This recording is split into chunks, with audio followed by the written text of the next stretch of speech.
اليوم حفرجكم على شقتي في لندن. تغيرت 180 درجة من آخر مرة شفتوها. اشتريتها قبل 3 سنين وكان أول مرة أفرش شقة. لما بدأت أفهم ستايلي وإيش يعجبني صرت شوي شوي بغير في الفرش اللي اشتريته. قولوا لي لو عجبتكم قبل أو بعد. الله يخليكم لا تقولوا قبل. اوكي دحين احنا قدام باب الرئيسي. في السيب حطيت هذه الجزام الرهيبة تكفي ورا الباب الرئيسي وتشيل كل جزمي. ما عندي جزم كثيرة. كمان في السيب زودنا جلال على الأرض. وأخيرا ركبت اللمبة. كمان علقت هذا الشيء حق المفاتيح. شقتي تعتبر صغيرة بس الميزة اللي فيها حجم السيب والدواليب الواسعة اللي في السيب. ستورج أهم شيء في الشقق الصغيرة في لندن. أول ما تجوا على اليمين من السيب عندكم حمامي. الحمام ما تغير تقريبا بالضبط زي ما هو، بس طبعا الحلو اللي في الموضوع حجم الحمام بالذات في شقة صغيرة غرفة واحدة. بعد الحمام نجي على الغرفة. حتلاحظوا انها تغيرت تماما من اخر مرة شفتوها. اول شيء طبعا الترتيب مختلف تماما. حركت السرير اللي ممكن 10 مرة في حياتي، بس محل ما حطيته دحين مرة عاجبني من كتر المساحة اللي زودتها في الغرفة. لو تفتكروا هذا الجدر اللي ورايا كان اخضر، بالذات انه غيرت محل السرير كان لازم اغيره وخليه ابيض تاني. فوق السرير علقت لوحة انا لونتها. حسيت بسوي شيء مودرن ارت كذا ابستراكت شوية خليني احس اني كني في هوتيل.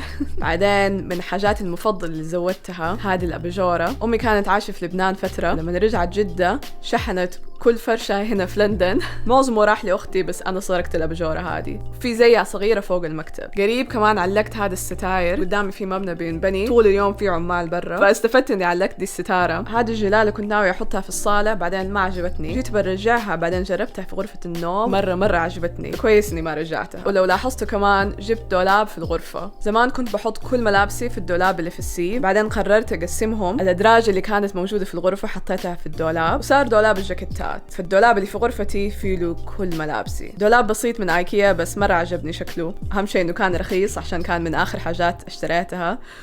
كنت مفلسة ايدي. بعدين حطيت هذا المكتب مع الكرسي. في برضو مكتب في الصالة بس عشاني بشتغل عن بعد كويس اني يمديني اشتغل هنا وهناك عشان احس اني بغير جو.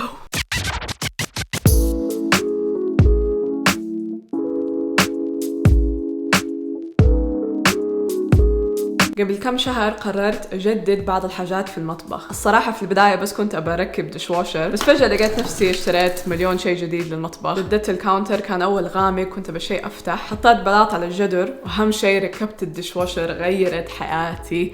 ما أقدر أوصف لكم قديش كان في حياتي قبل الدشواشر وحياتي بعد الدشواشر. بس جوني عمال فيديو كامل أشرح لكم الفيلم اللي صار لي معاهم. في النهاية طردتهم. كلمت واحد سباك اسمه محمد. وقتها مطبخي كان كله مفتوح، يعني ما كنت أقدر استخدمه أبدا. والحمد لله أرسل لي واحد سوري واحد فلسطيني والعرب أنقذوني. بس فعلا أحس لما جددت المطبخ غير الفايب كله. جنب المطبخ بالضبط زودت هذه الطاولة فيها كرسيين تحتها ودائما أجلس عليها لما باكل عشانها قدام التلفزيون. كمان جنب المطبخ لو نسيت شيء مرة قريب. السبب اني اشتريت دي الطاولة عشان افرق المطبخ والصالة شوية، عشان في الصالة غيرت الترتيب تماما.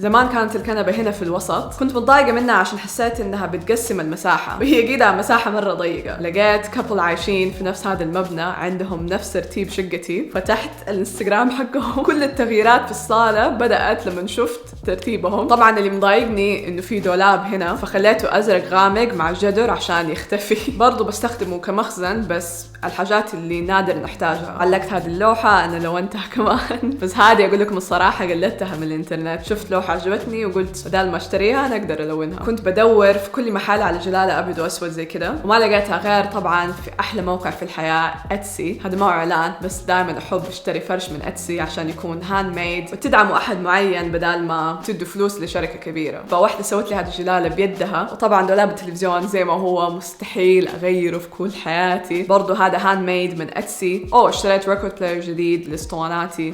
أخيراً جبت زرعة حقيقية. هذه الحمد لله لها فترة معايا ولين دحين ما سلها شيء. بعدين من حاجات المفضلة كمان هذه الأباجورة. طبعاً هي تعتبر شيء اسمه statement piece. أقول لكم الحقيقة شوية تفكرني بسكوت جيمز. وطبعاً عندي لوحة أم كلثوم اللي أمي اشترت لي هي من بيروت. اللوحة دي أول شيء اشتريتها لشقتي كلها.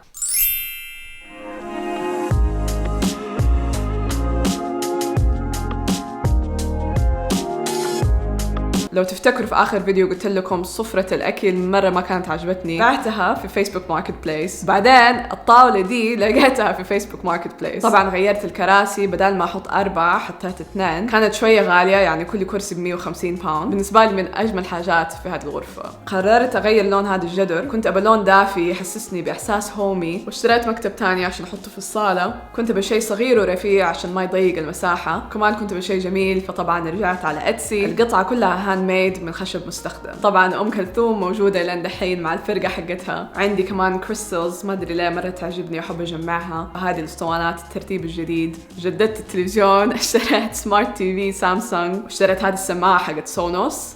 صراحة كانت مرة غالية ب 350 باوند، بس مرة خطيرة. وفيها أمازون أليكسا what time is it? The time is 3:22 p.m. أتوقع هذه كل التغييرات. آخر شيء في الشقة البلكونة. صراحة إني ما لمستها من آخر مرة، بستنى أحوش فلوسي تاني وبستنى الصيف يجي حسوي شغل حلو. ها إيش رأيكم؟